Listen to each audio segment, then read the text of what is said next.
Allie, how did you train for this? I've been working out every day, 3 times a day for 3 years now. And how do you feel about your PSR number? It's not high enough. I'm so ready. Blake, how have you prepared for this Clothed and Afraid competition? I've basically just been laying in bed for 2 years. I've had a lot of time to watch Netflix, watched a lot of Clothed and Afraid, and I know they're doing it all wrong. How do you feel about your PSR? It's rather low, lower than I expected, but numbers don't really mean anything. It's all mental. As long as you think you can do it, you can do it. So I'm basically just gonna lay here for 3 weeks. So how have you trained for Clothed and Afraid? I mean, you know, I've hiked the AT twice over, lived on it for 2 years, work out every day. I'm an outdoors woman. And how do you feel about your PSR? It's up there, so I'm not too worried.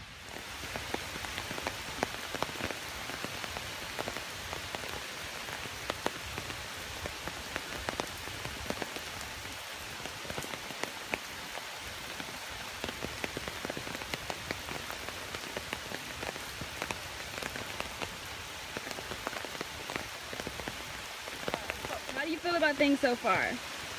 Well, we found 2 bananas. It's day 7. We need to find a new supply of water, though. The supply we found was way too dirty, so a little too dangerous. I haven't moved in 7 days, and I'm doing pretty well. How do you? Allie's just been running non-stop, so she's gonna... Oh my God! My body! It's cramping everywhere! Are you okay? Are you okay? No! I need medical attention! Are you done with the competition? I'm done! Okay. We need to get her out of here. We need to get her out of here! Out of here now! I'm here with Allie. I'm just checking in to see how she's feeling. How are you feeling, Allie? Terrible. Okay. Well, are you feeling feelings of tiredness? Yes, Decrease in neurotransmitter release? definitely. Okay. What about receptor activation and calcium release? Yes. Are your calcium and troponin interactions changed? I think so. Okay. Yeah. What about a change in muscle membrane potential? Mm-hmm. Okay. All right, well, I'm going to run some tests and I'll get back to you in a second. Muscle fatigue is a reversible condition in which a muscle is no longer able to generate or sustain the expected power output. Factors that play a role in fatigue are classified into central fatigue mechanisms, which arise in the central nervous system, and peripheral fatigue mechanisms, which arise anywhere between the neuromuscular junction and the contractile elements of the muscle. Most experimental evidence suggests that muscle fatigue arises from excitation-contraction failure in the muscle fiber rather than from failure of controlled neurons or neuromuscular transmission. So, good news is you're not going to die, but you do have central and peripheral fatigue. So that means for the next few days, I'm going to recommend that you don't exercise at all, which also means I'm going to have to pull you from the competition. Sorry. So, Melissa, how do you feel about Blake not doing anything? It's day 14 and he hasn't done anything. He literally just sits around all day. I mean, he's probably going to get muscle atrophy, where all of his proteins are undergoing degradation and his muscles can't even work anymore. But you know what? I might as well try and ask him for help because we need some drinking water, so... Hey Blake, can you like help me move some rocks so we can collect some rainwater, please? You haven't done anything at all, so... I guess I'll try. Okay, thank you. Can you really not move? You can't move. Can you help me out? I'm the on-site doctor. I'm here to see if Blake can continue the competition. What's up, Doc? Hey, can you even get out of the hammock right now? Yeah.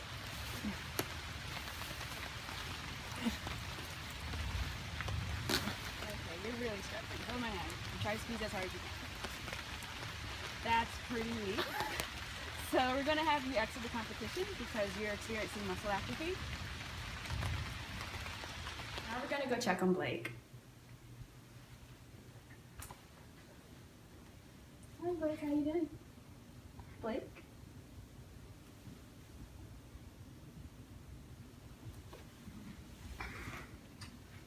So Blake died from severe malnutrition and muscle atrophy. He didn't have enough nutrients in his body, and he seems to have passed away in his sleep. Okay.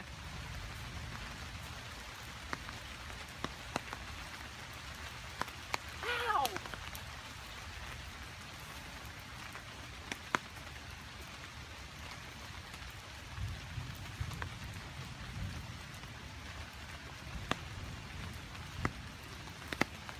Melissa, it's day 21.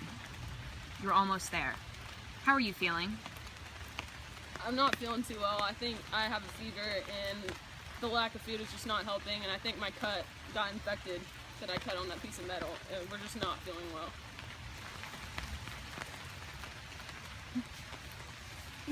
We need medical So attention. now we're gonna go check on Melissa.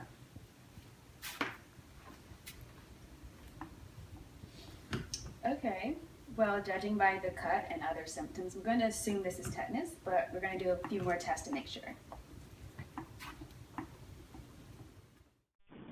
Tetanus toxin interferes with the release of inhibitory neurotransmitter, and in their absence, excitation of the neuroaxon is unrestrained.